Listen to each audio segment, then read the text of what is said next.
যোগাযোগ উপদেষ্টা, প্রধান উপদেষ্টা, বিআরটিএর চেয়ারম্যান, পুলিশ কমিশনার, যুগ্ম পুলিশ কমিশনার, ট্রাফিক, তাদেরকে আমরা স্মারকলিপি দিয়েছি। এবং চট্টগ্রামে আগে 4,000 বাস্তবায়ন হয়নি, আরো 10,000 সহ 14,000 গাড়ি দিতে হবে।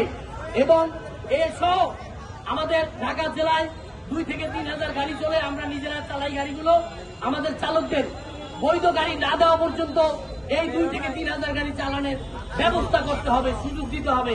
এবং পাশাপাশি ঢাকা শহরে প্রায় 30,000 অবৈধ গাড়ি আছে, অবৈধ গাড়ি উচ্ছেদে আমাদের কোনো বাধা নাই। এবং অনেক ট্রাফিক সার্জেন্ট টিআইরা উৎপত্তি দিয়ে সাদা সিএনজি অটোরিকশা চালাচ্ছে। এবং এটা আমরা বলি ডিএমপি আপনার ট্রাফিক জোন কর্তৃক পরিচালিত সাদা সিএনজি, এটা উচ্ছেদ করতে হবে। এবং আমাদের এইভাবে 13টা দাবি আছে, এই 13 দফা দাবি খুব দ্রুত বাস্তবায়ন হোক। এবং আমরা যে দাবি নিয়েছি এই দাবিগুলো বাস্তবায়ন হলে শত শত কোটি টাকা সরকার রেভিনিউ পাবে, আমরা বৈধ গাড়ি চালাতে পারবো, আমরা মিটারে গাড়ি চালাতে পারবো। মিটার ছাড়া আমরাও চালাইতে চাই না। যখন মধ্যযুগীয় কায়দায় একটি সরকার ক্ষমতায় আসছে, এই সরকার ক্ষমতায় আসছে, আসার পরে এক শ্রেণীর অফিসাররা হঠাৎ করে একটি চিঠি দিয়ে দিল যে 50,000 টাকা জরিমানা এবং 6 মাসের জেল।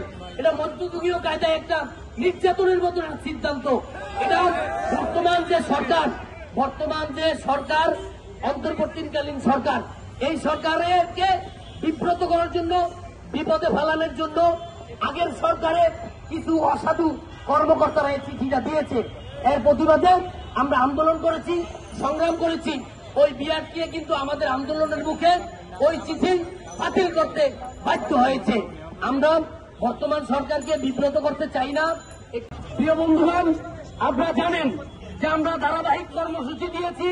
ওই ধারাবাহিক কর্মসূচির অনুসারেই আজকে মন্ত্রণালয় স্মারকলিপি পেশ, আমরা পুলিশ ভাইদেরকে সম্মান শ্রদ্ধা রেখে আমরা এখন আমাদের প্রতিনিধিদের একটা লিস্ট দিয়েছি। আমরা এই লিস্ট নিয়ে সচিবালয় যাব এবং আমাদের ঢাকা ও চট্টগ্রাম জেলার সিএনজি অটোরিকশা শ্রমিক ঐক্য পরিষদের আহ্বায়ক বক্তব্য দিবেন। বক্তব্য দেওয়ার পরে আমরা আমাদের যে 13 দফা দাবি রয়েছে, আজকে ঢাকা শহরে নৈরাজ্য সৃষ্টি হয়েছে, পার্কিং এর ব্যবস্থা নাই, নো পার্কিং এ মামলা দেওয়া হচ্ছে। আজকে চালকদের জন্য 20,000 গাড়ি আমরা ঢাকায় দাবি করছি, চট্টগ্রামে 14,000। এই গাড়িগুলো লাইসেন্সধারী চালকদের দ্রুত দেওয়ার জন্য জোর দাবি করছি।